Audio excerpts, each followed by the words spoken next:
ఒక చీమ, ఒక మిడత, ఈ రెండు చిన్న జీవులు మన జీవితంలోని ఒక పెద్ద నిజాన్ని ఎలా చెబుతాయో ఈరోజు చూద్దాం. అసలు భవిష్యత్తు కోసం సిద్ధపడటం అనేది ఎందుకు అంత ముఖ్యమో ఈ కథ మనందరికీ చాలా చక్కగా నేర్పుతుంది. అవును, మనం చూడలేని భవిష్యత్తు కోసం ఇప్పుడే ఎందుకు సిద్ధం కావాలి? ఈ ప్రశ్న మనలో చాలామందికి ఏదో ఒక సమయంలో వస్తూనే ఉంటుంది కదా. సరే, ఈ కథ దీనికొక చాలా అందమైన సమాధానాన్ని ఇస్తుంది. సరే, ఇక కథలోకి వెళ్ళిపోదాం.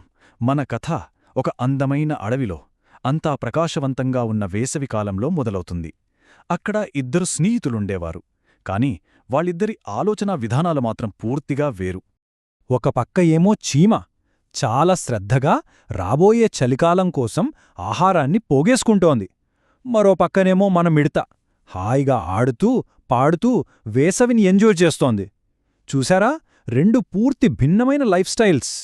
అప్పుడు మిడత చీమను చూసి అంటుంది, మిత్రమా, ఎందుకింత కష్టపడుతున్నావు? రా, నాతో కలిసి ఆడుకో అని. అంటే దాని దృష్టిలో ప్రస్తుతం ఉన్న ఆనందం ముఖ్యం, భవిష్యత్తు సంగతి తర్వాత. జీవితమంటేనే ఎంజాయ్ చేయడం అని దాని నమ్మకం. కాని చీమ ఆలోచన వేరు. దానికి భవిష్యత్తు మీద పూర్తి దృష్టి ఉంది. అందుకే అది చాలా ప్రశాంతంగా, నేను చలికాలం కోసం ఆహారాన్ని దాచుకుంటున్నాను, నువ్వు కూడా అలాగే చెయ్యి అని సలహా ఇచ్చింది. ఇక్కడే ఈ కథలో అసలైన సంఘర్షణ మొదలవుతుంది. సరే, వేసవి అలా గడిచిపోయింది. ఇప్పుడు కథలో ఒక పెద్ద మలుపు రాబోతుంది. ఆ ఉత్సాహభరితమైన వాతావరణం పోయి కథనం ఒక సీరియస్ టర్న్ తీసుకుంటుంది. అనుకున్నట్టే చలికాలం వచ్చేసింది. ప్రపంచమంతా తెల్లని మంచుతో కప్పిపోయింది. వాతావరణమంతా ఒక్కసారిగా మారిపోయింది. ఆ వేసవిలోని సంతోషమంతా ఇప్పుడొక పాత జ్ఞాపకంలా మిగిలిపోయింది. ఇప్పుడు మిడత పరిస్థితి చాలా దారుణంగా తయారైంది. తినడానికి తిండి లేదు, ఆకలి తట్టుకోలేకుండా ఉంది, ఎటు వెళ్లాలో ఎవరినడగాలో కూడా తెలియని ఒక నిస్సహాయ స్థితి. దానికర్థమైంది తను ఎంత పెద్ద తప్పు చేసిందో. ఆకలితో, చలితో వణికిపోతూ మిడతకు ఒకే ఒక ఆశ కనిపించింది: చీమ. సహాయం కోసం చీమ ఇంటివైపు బయల్దేరింది. ఇక్కడే కథ క్లైమాక్స్కి చేరుకుంటుంది. ఇక్కడే ఆ ఇద్దరి నిర్ణయాల ఫలితమేంటో తేలిపోతుంది. జీవితం నేర్పిన ఒక పెద్ద, కఠినమైన పాఠమెదు. చీమ మిడతను చూసి జాలిపడి ఆహారమిచ్చింది.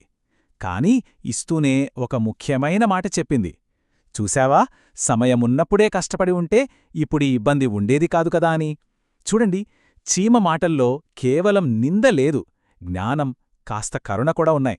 ఇది జీవితాంతం గుర్తుండే ఒక గుణపాఠం. సో ఈ కథ మనకు చెప్పే నీతేంటి? చాలా సింపుల్. సమయమున్నప్పుడే కష్టపడితే భవిష్యత్తులో సుఖంగా ఉండవచ్చు. ఇది ఎప్పటికీ వర్తించే సత్యం కదా. సరే, ఇప్పుడు ఈ కథలో మనం వాడిన కొన్ని ముఖ్యమైన తెలుగు పదాలని ఒక్కసారి గుర్తు చేసుకుందాం. దీనివల్ల మనకు కథ ఇంకా బాగా అర్థమవుతుంది. ఈ కథలోని మెయిన్ క్యారెక్టర్స్ చీమ అంటే యాంట్ మరియు మిడత అంటే గ్రాస్హాపర్. వాళ్ల మధ్య సమస్య అంతా దేని గురించి? ఆహారం అంటే ఫుడ్ కోసం. చీమ ఏం చేసింది? కష్టపడటం, టు వర్క్ హార్డ్. చివరికి మనమేం నేర్చుకున్నాం? నీతి, అ మోరల్. చూశారా, ఈ పదాలే మొత్తం కథలు చెప్తున్నాయి. అయితే ఈ కథ నుంచి మనం నేర్చుకోవాల్సిన ముఖ్యమైన విషయాలేంటంటే: 1. భవిష్యత్తు గురించి ఆలోచించడం అంటే దూరదృష్టి మనకు భద్రతనిస్తుంది. 2. ఒక సీజన్లో పడిన కష్టం నెక్స్ట్ సీజన్లో మనకు సౌకర్యాన్నిస్తుంది. ఇక 3ది చాలా ముఖ్యమైంది: పనికి, ఆటకు మధ్య ఒక బ్యాలెన్స్ ఉండాలి. ఈ విశ్లేషణను ఒక ఆలోచింపజేసే ప్రశ్నతో ముగిద్దాం. కథలో చీమ రాబోయే చలికాలం కోసం సిద్ధమైంది. మరి మన జీవితాల్లో మనం ఎలాంటి సీజన్స్ కోసం సిద్ధమవుతున్నాం? ఈ కథలోని జ్ఞానం మన భవిష్యత్తు ప్రణాళికలకు తప్పకుండా దారి చూపుతుంది.